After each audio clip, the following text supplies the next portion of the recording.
UK and all over the USA to crowds from 14 to 40,000. International leadership speaker, trainer, and coach. Author of Learn to Raw Leadership, Attitude Hack, Live a More Excellent Life, 5 Battle Strategies of a Victorious Warrior. 2021 President's Lifetime Achievement Award recipient. Founding partner of the John Maxwell team. Toastmaster International Speech Competition semi-finalist. Founder of Tell It Like It Is TV, ThatGuyRocks.com and ThatGuySpeaks.com. Creator of Story Power TV, Transforming Grace TV, and Leading Leaders Podcast. Producer of 4 TV programs and podcasts for Liftable TV and World Trumpet Television, as well as multiple social media channels. Please help me welcome J Loren Norris.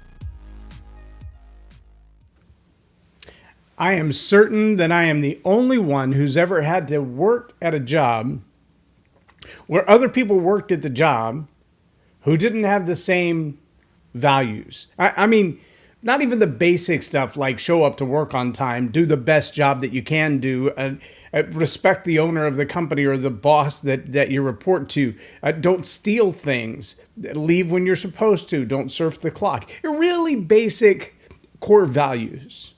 I've worked in places like that, and I'm sure I'm the only one. You've never had to work or lead or manage or oversee or run a business for someone where you had people on your team that couldn't at least meet the minimum expectations of core values. Am I right?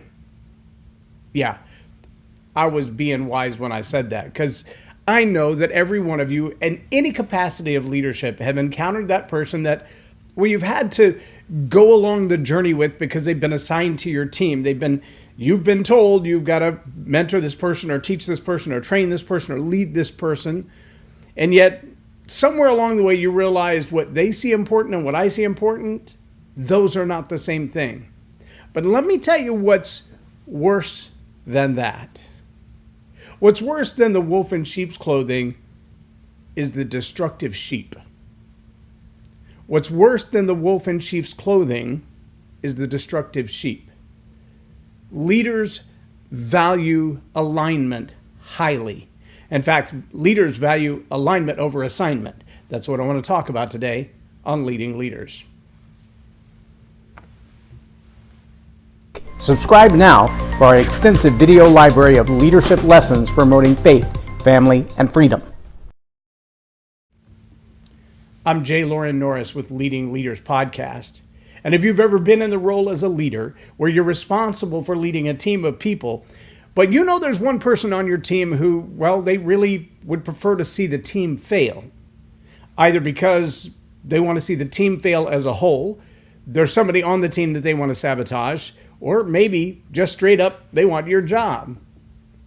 Now, I've talked about it here on the program before. It's been a while, but there was a time that I was hired into a position, and I was hired into the position from outside the company, which sometimes comes with a little bit of friction to begin with.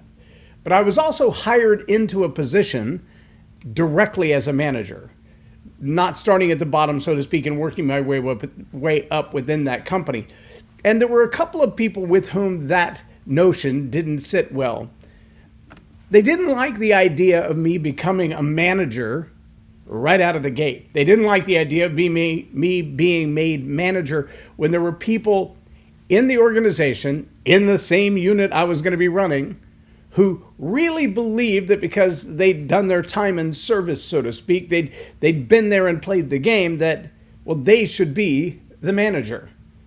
And one of those individuals I got stuck with on my team. Well, it wasn't just that the individual was on my team. He was a little bit younger than me. He was a bit impetuous.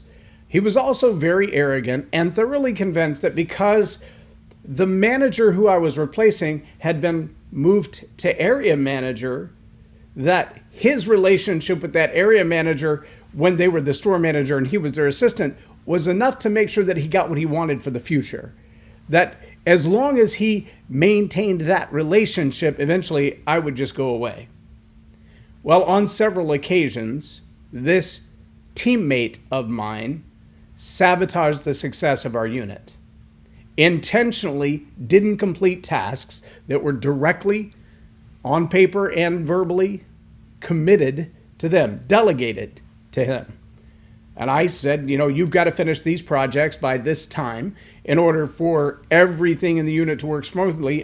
The client is counting on your completion of this project at the best level that you can and on the timeline that we've given you. And not on one occasion, but on dozens of occasions, I would find that this individual would make an excuse to do something other than the project they were supposed to be working on. And many times would come back to me and say, well, area manager said I should do so-and-so. Well, area manager is not your boss. That's my boss. And if my boss wants you to do something, my boss should ask me, and then I would ask you. But see, the real rub came down to that alignment, the common goals, the common language, the things that are important. I've been working with someone recently who has a friend, a reference point, who is a commander. And this commander made a couple of comments. General David Perkins is his name. A couple of comments that really struck me, but they also very much resounded with the who that I am as a leader. One of the things he said was, we're about to go into battle, but I'm not sending you, I'm going with you. Well, I find that to be a core value of leadership. Don't ask your people to do what you're not willing to do yourself. That's number one. The second thing he said, though, was don't bother giving directions if you don't speak a common language. Now, let me tell you something. There's a whole lot of conversation out there today. And if you haven't been paying attention, even in our political world today, there are words that we've used for generations that are losing their meaning, not because the word doesn't mean anything anymore, but because someone has intentionally manipulated the meaning of the word so that in the common conversation, we use that word in a way that, well, we've never used it before. It means something now that it never meant before. It applies now to something that it never applied to before. And when we assume that our meaning of that word, as it applies to our core values, the decisions we make, things like work ethic, we assume we know the meaning to that word. We share a common value of work ethic.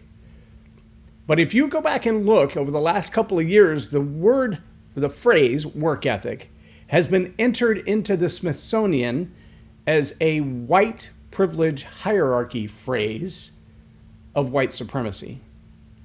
Now, I don't believe that is the origin, the purpose, the meaning, or the translation of work ethic. I have always known work ethic to mean you show up, you do your very best. You give the best you can possibly be. If you have shortcomings, you acknowledge them. If you have gaps in a place that you need to learn and grow, you learn and grow. If you need to work harder to keep up with the pace of everybody else on the team, you work harder to keep up with the pace of everybody else on the team. It's not a judgment call. It's not a decision to be made by one race or class of people or another. It's that you deliver the best that you are capable of delivering. That's what a work ethic is. The willingness to do your responsibilities to the best of your abilities every time.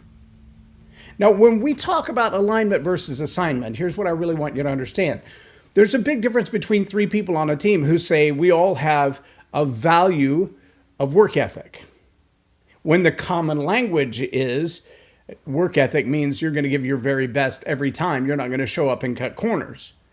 Well, then that also tells me as a leader that when I delegate the work that has to be done equally across the team according to their abilities and skill sets, that all of the work will be completed at minimum on time and sometimes even ahead of time and sometimes even better than what I asked. But when that alignment isn't there, what happens? Someone uses a different definition of work ethic. Someone uses a different definition of on time. Somebody applies a different definition to the work that has to be done. It's one thing to say, I did it in error. I didn't understand the assignment. There's a whole string of memes. You can find them all over every form of social media. I understood the assignment. But many people don't understand the assignment. But their ego won't allow them to tell you, I don't get it. You're not making any sense to me. I put that on the leader, by the way. If I've given you instructions and you can't follow them because they weren't clear to you, that may be that you don't have the knowledge base that I have or exposure to the ideas that I have had, and that's fine. That's genuine ignorance, not idiocy. That's not laziness. That's, I didn't know, and I didn't know that I didn't know. Well, that's the job of the leader, to convey that information in a way that it's clearly understood. So if I've given you an instruction, given you an assignment, given you a task, and you can't complete it because I didn't explain it well or give you all the tools, that's on me as a leader. But if I've given you the task and you intentionally, like my former employee, sabotage by agreeing to do the task and intentionally not completing it on time or not completing it properly or doing it in such a way that it has to be done again, then that's not just about the assignment, that's about the alignment.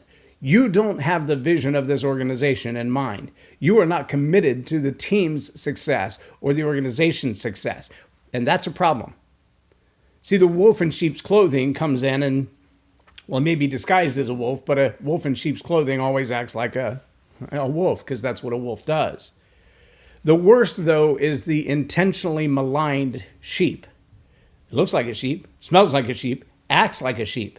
By that I mean, you look back over all of the assignments and you think to yourself, well, that person's accomplished this and that and this and that, and they've moved through all these teams, and now they're on my team, and they've got all these accolades and all these awards and all these accomplishments and all these degrees behind their name, and all that's awesome. But there are sheep that's kind of wandering even within the flock. Even though the flock is headed in one direction, they kind of have their own ideas. We all, like sheep, have gone astray, right?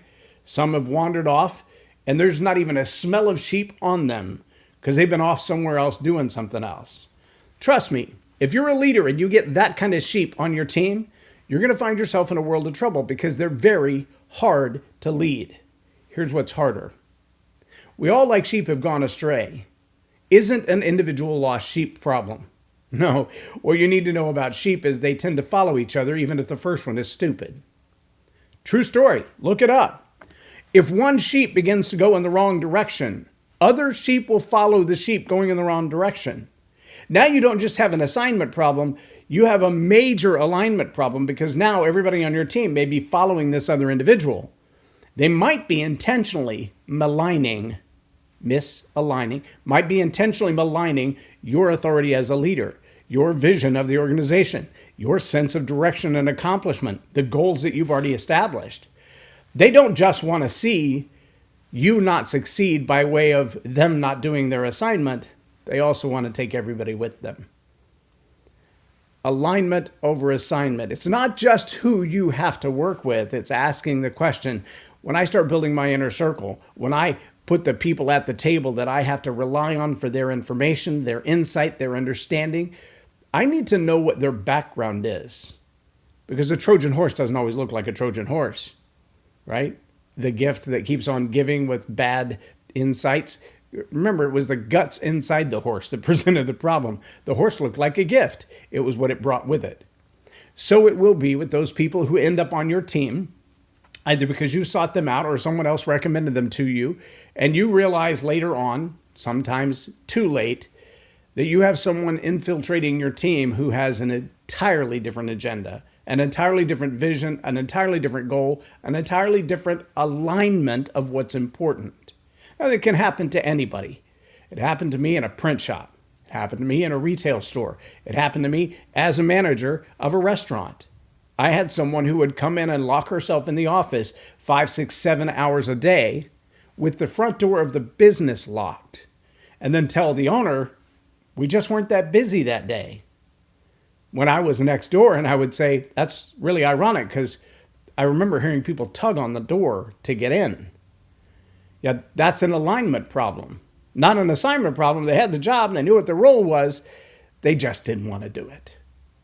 It happens to everybody. It happens at every level. It happens in the media. It happens in the military. It happens in everyday business. Every corporate office has had at least one sheep that didn't look like a wolf, didn't smell like a wolf, didn't even act like a wolf, just acted like a sheep that was lost or malicious. As a leader, I challenge you to understand what your core values are, understand what your principles and priorities are, and then make sure you've done your homework as you bring people into your team to know for sure that they align with your values, with your principles, with your vision, with your direction. Because you will very quickly find, no matter who sent them to you, if they don't align with those things, they will corrupt them very quickly. I'm J Loren Norris with Leading Leaders Podcast for Tell It Like It Is TV.